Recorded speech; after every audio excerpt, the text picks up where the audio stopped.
हादरसानि राजा लामायाव बाक्सु लानानै अनसुंथाइनि मुङाव खांनो मोननाय नंलिया रां। हादरसायाव बन्द खालामबाय राजा लामायाव बाक्सु लानानै अनसुंथाइनि मुङाव रां खांनाय। बे बारनिफ्राय नोंथांमोना बाक्सु लानानै लामायाव एबा राजा लामाफोराव खांनो हानाय नंलिया रां। लामायावल' नङा, गलादार एबा सरासनस्रा सुबुंफोरनिफ्राय अनसुंथाइनि मुङाव रावबो जबरदस्ति खांनो मोननाय नङा रां। गिबि मन्थ्रिनिफ्राय मोनसे गिदिर बिथोन लानानै फैबाय बे समनि मोनसे गोनांथार आपडेट। हादरसायाव आबुङै बन्द खालामबाय राजा लामायाव बाक्सु लाना रां खांनाय। अनसुंथाइनि मुङाव बाक्सु लानानै एबा QR क'ड लानानै रां खांनायखौ बन्द खालामबाय हादरसायाव। दैबानानि रैखाथि बादा एबा रिलिफ केम्पनि मुङाव नोंथाङा खांनो हानाय नङा रां। दैबानानि मदद खालामनो गुबुननिफ्राय रां बुथुमनो थाखाय नोंथाङा बाक्सुखौ बाहायनो मोननाय नङा। बे गिदिर बिथोन रायजोनि गिबि मन्थ्रि डक्टर हिमन्त बिश्व शर्मानि। जुदि नोंथाङा हायो अब्ला नोंथाङा गावनि रांजोंनो मदद खालामनांगोन। गिबि मन्थ्रिनि बिथोन बायदिब्ला रावबो सुबुङा बाक्सु लानानै एबा QR क'डखौ लानानै गला फालांगि एबा सरासनस्रा नोगोरारिफोरनिफ्राय दैबाना रिलिफनि मुङाव बुथुमनो हानाय नङा रां।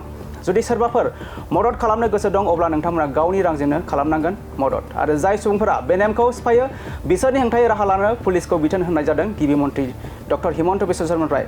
सोरबा जुदि सरासनस्रा नोगोरारिफोर एबा फालांगियारिफोरनिफ्राय नारसिननानै हेफाजाब बुथुमो अब्ला पुलिसआ आयेनारि राहा लागोन। हादरसानि राजा लामायाव बाक्सु लानानै अनसुंथाइनि मुङाव खांनो मोननाय नंलिया रां। हादरसायाव बन्द खालामबाय राजा लामायाव बाक्सु लानानै अनसुंथाइनि मुङाव रां खांनाय। दैबानानि मदद खालामनो गुबुननिफ्राय रां बुथुमनो थाखाय नोंथाङा बाक्सुखौ बाहायनो मोननाय नंलिया। बे गिदिर बिथोन रायजोनि गिबि मन्थ्रि डक्टर हिमन्त बिश्व शर्मानि। বানপানীৰ নামত সাহায্য উঠোৱাৰ প্ৰয়োজন নাই। মই দেখিছোঁ যে বক্স লৈ আমি ৰাস্তাই ঘাটে পইচা তুলিছোঁ। বেলেগৰ পইচা তুলি আমি সাহায্য দিব নালাগে। নিজৰ টকাৰে যদি আমি পাৰোঁ সাহায্য দিব লাগে। আপুনি যদি মোৰ পৰা টকাটো তুলি আপোনাৰ বেনাৰখনত গৈ সাহায্য দিলে তেতিয়া মোৰটো তাত বান ৰিলিফ নহয়।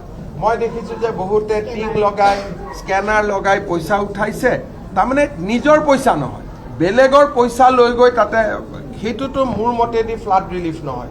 আমি পুলিচকো নিৰ্দেশ দিছোঁ যাতে কোনো ক্ষেত্ৰতে দোকান পোহাৰ সাধাৰণ নাগৰিকৰ পৰা বলপূৰ্বকভাৱে ক'তো বান সাহায্য তোলা নহয়। কাৰণ এতিয়া গোটেই পৰিৱেশটো চৰকাৰৰ নিয়ন্ত্ৰণত আহিছে।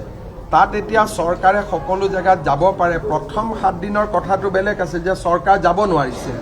এতিয়া চৰকাৰ প্ৰতিটো জেগাত যাব পাৰে আৰু ৰাইজেও চৰকাৰৰ ওচৰত প্ৰত্যক্ষ হিচাপে আহিব পাৰে। আৰু চৰকাৰৰ ফালৰ পৰা এতিয়া আমি ফাইনেল এছেছমেণ্ট কৰি ক্ষতিপূৰণৰ দিশতো কালিৰ পৰা আমি আগবাঢ়িম। গতিকে যোনে নিজৰ পুঁজি দিব খোজে আমিতো আদৰণি জনাম যে মোৰ 10জন মই বন্ধু 2000 টকা তুলি আমি 20,000 দিব গৈছোঁ। কিন্তু 10জন লগ কৰি দোকানে দোকানে গৈ পইচা উঠাই পেলাই দিয়াৰতো কোনো মিনিং নাই। সি আমাৰ অসমৰ বদনাম মানে। গতিকে মই এটাই অনুৰোধ কৰিম ৰাইজক যে ডেফিনেটলি বান সাহায্য দিব লাগে, দিয়াটো ভাল, কিন্তু নিজৰ পইচাৰে দিয়ক। বেলেগৰ পৰা পইচা কালেকশ্যন কৰি দিলে তাৰ পৰা মই নাভাবোঁ যে কিবা বহুত ডাঙৰ বা শিৱসাগৰ চৰাইদেউ ৰাইজেও এইটো ভাল পাব।